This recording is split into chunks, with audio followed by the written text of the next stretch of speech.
Shalom and good day all, this is Tehillim29 back again for another indie comic review, and for this indie comic review I'll be covering Rogue Sun issue 6, and it is also the end of its first arc.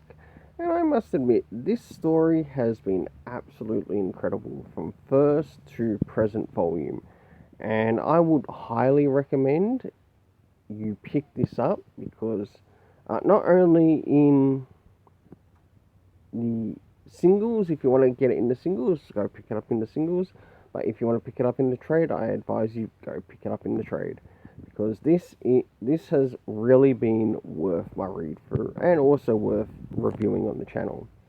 So jumping into first things first, and that is jumping into the area of cover raising.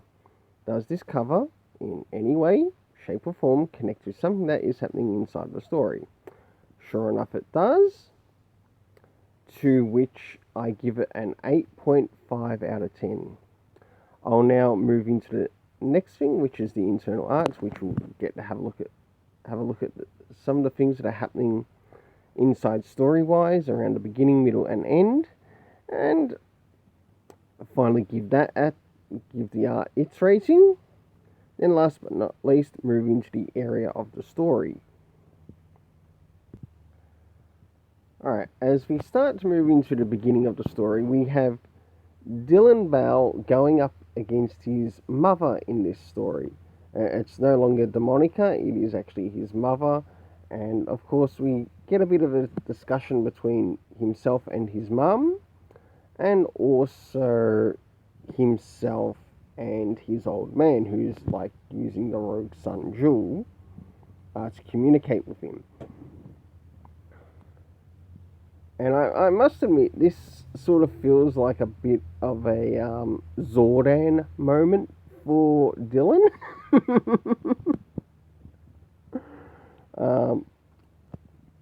As you can see here, there's a big discussion as sort of like, you're hearing both sides of the story in relation to these characters.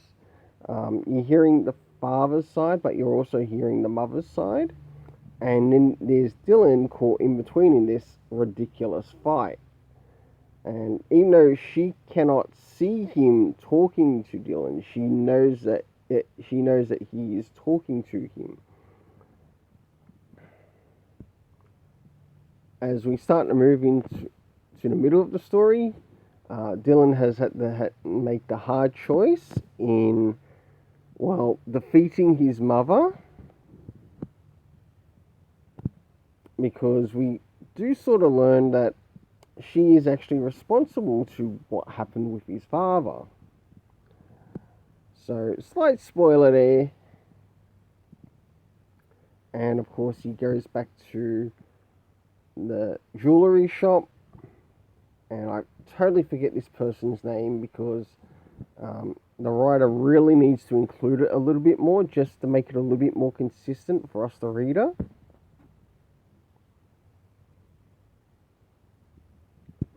And I'll move towards the end. And as we start to move towards the end of the story, we get a bit of a flashback. And also see Dylan Bell interacting with Ori and as well as Brock. And how in some essence he's sort of like now seen as the black sheep of the family. But moving into what turns out to be the next day, I actually quite like this little scene here, as this is towards the end of the story, as he also finally takes up his mantle to be the Rogue Sun in New Orleans.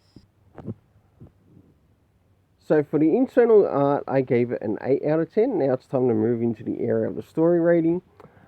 First things first, did we get any comic references to any of the previous issues that might have been important to this story? No, we didn't. Moving into the area of time, we did get an indication of a flashback, but it wasn't pointed out as a flashback. It should have been pointed out as a flashback in one of the one of the scenes that I showed you towards the end of the story. And after that, we also got a few days later. Now, moving to the area of location, we have things are taking place in New Orleans. And of course, we returned to the Crescent City High School, to which at the end of that particular event of what's happening there is that Dylan actually sees someone else basically being a bully to someone that he's sort of like playing bully to. And the way it's sort of done, it's sort of like he saves him from being bullied by someone else. He gets a bit of a thanks from the person that he has been like a bully to. Very interesting, I must admit. So it's like he is slowly learning to be a hero. You know, in his present school life, he's playing the role of somewhat an anti-hero or the negative persona. But when it comes to the area of the Rogue Sun, he's got to go full-on hero. And I must admit, it's an interesting story dynamic. Moving into the cast of characters, we had Dylan, who is the Rogue Sun. We had Marcus Bell. We had Juliet Bell, who also married Marcus. We had Brock and Ori show up, plus the person who owns the jewelry store, to which I completely forget their name. And it doesn't really help that the author also forgot to have the character's name not be addressed in the story. But overall, I give this story a 8.5 out of 10. I highly recommend this. And until then, let's keep it colourful and have yourself an awesome day. I'm looking forward to the next issue.